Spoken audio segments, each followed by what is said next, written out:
these truths to be self-evident, that all men are created equal, that they are endowed by their Creator with certain unalienable rights, that among these are life, liberty, and the pursuit of happiness. With these words from the Declaration of Independence, we defined ourselves as a nation. These few words embody the American dream. Without that dream, we would not be Americans.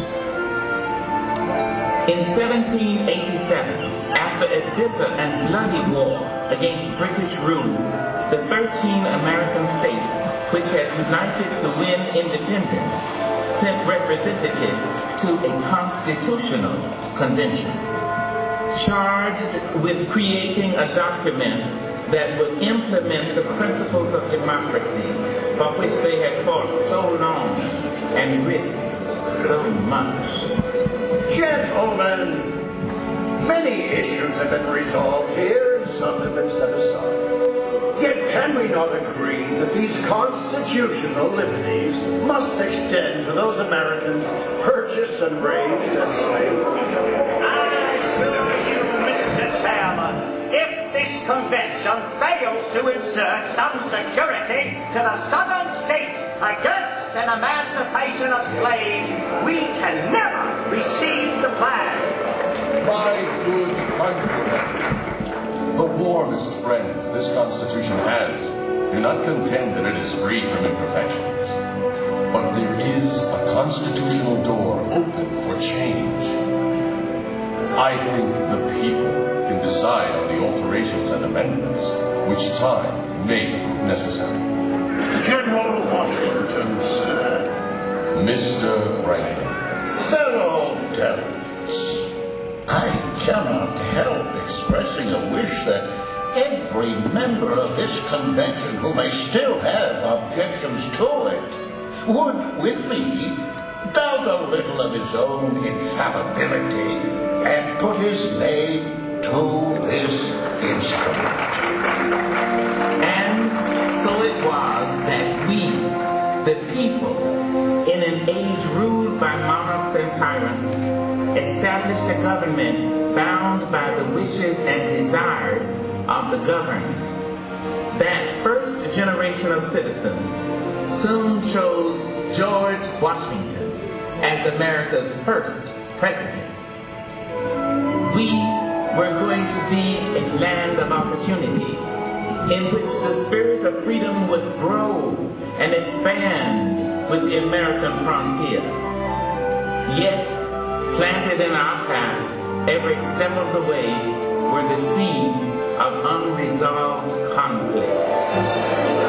The federal government's tariff is hereby declared null, void, and no law in the state of South Carolina. Hear, hear. We must protect our right to slaves. Darn right. If we do not stop such intrusion, federal laws will one day extend to all trade in the South. We should not keep up the enemy. But Americans have always had a gift for summoning leaders equal to the deadliest crisis. And one of them was President Andrew Jackson. Brilliant, rough-hewn, courageous. There's nothing that I shudder at more than the idea of separation of this union. I tell you, if a single drop of blood be shed in defiance of the laws of the United States, I will hang the first man I can get my hands on to the first tree I can find.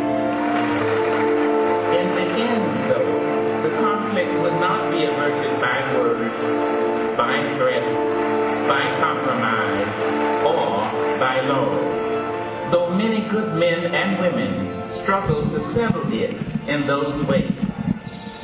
One of them was a humble, plain-spoken citizen, a self-taught lawyer named Abraham Lincoln.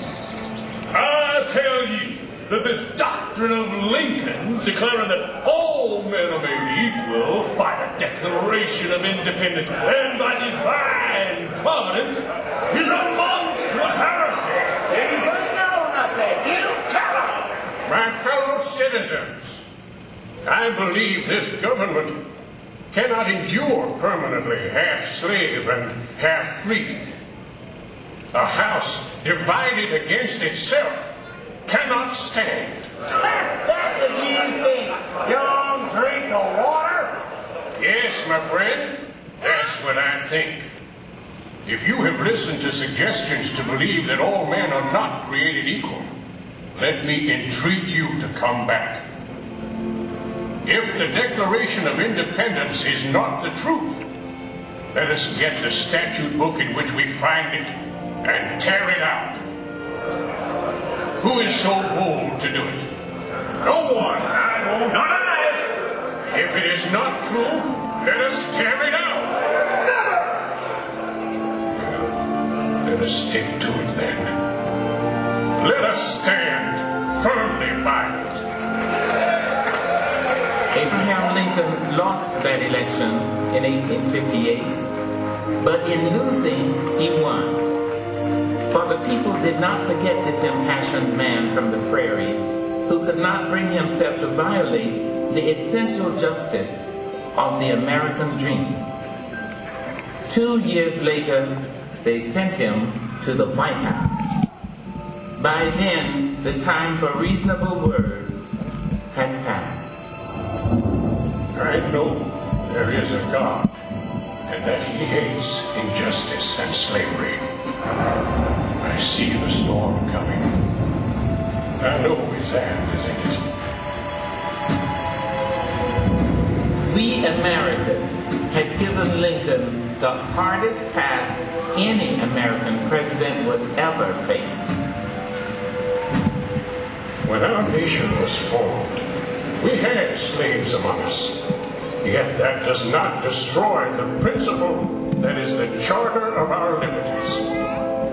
Now is the time for decision, for firm, persistent, resolute action. I shall act as I deem best calculated to make America a union of hearts and hands, as well as states. I wish to do justice to all.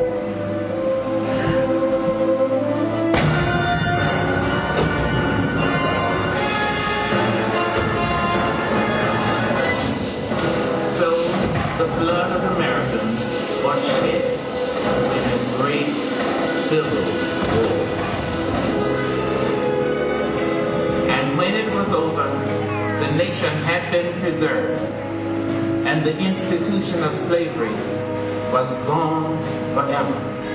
But the prejudice and injustices it left in its wake would test every generation of Americans down to our own. Still, the dream endured.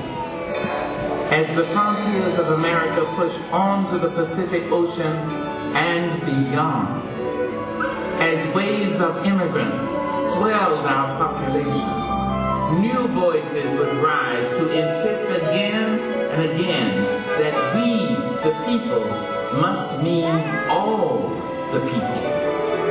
Freedom is a land without boundaries. The work of America will never be done.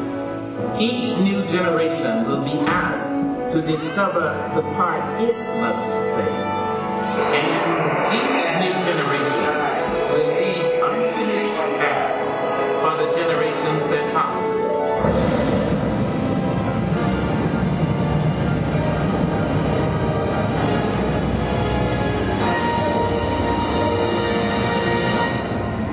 As long as the dream endures.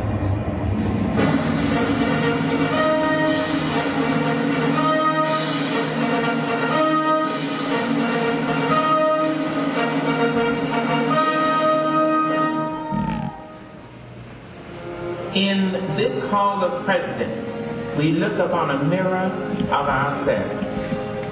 The leaders we have chosen to safeguard our rights and our ideals, to imagine the future and to embrace its challenges. Ladies and gentlemen, the Presidents of the United States. George Washington, John Adams, Thomas Jefferson, James Madison, James Monroe, John Quincy Adams, Andrew Jackson, Martin Van Buren, William Henry Harrison, John Tyler, James K. Polk, Zachary Taylor, Millard Fillmore, Franklin Pierce, James Buchanan, Abraham Lincoln, Andrew Johnson, Ulysses S. Grant, Rutherford B. Hayes, James A. Garfield, Chester A. Arthur, Grover Cleveland, Benjamin Harrison, William McKinley, Theodore Roosevelt, William Howard Taft, Woodrow Wilson, Warren G. Harding, Calvin Coolidge, Herbert Hoover, Franklin D. Roosevelt, Harry S. Truman, Dwight D. Eisenhower, John F. Kennedy, Lyndon B. Johnson, Richard M. Nixon, Gerald R. Ford, Jimmy Carter, Ronald Reagan, George Bush, and the current President of the United States, Bill Clinton.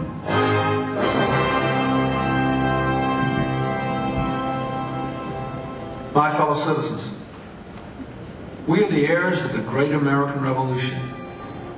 As this millennium draws to a close and the 21st century approaches, let us pause to honor the very idea of America. America mirrors the world's diversity, yet it remains united in its struggle to uphold fundamental freedoms. We believe our nation's happiness still evolves from liberty, from opportunity, and from the vision of equality set forth by our country's Declaration of Independence. And today, our nation stands as a symbol of freedom and an inspiration to people all around the world. There is nothing wrong with America that cannot be cured by what is right with America. And there is nothing wrong with the world that cannot be cured by the ideals that America represents. Those principles have no borders. And we look forward to a day when those principles, extended beyond our borders, will have circled the globe.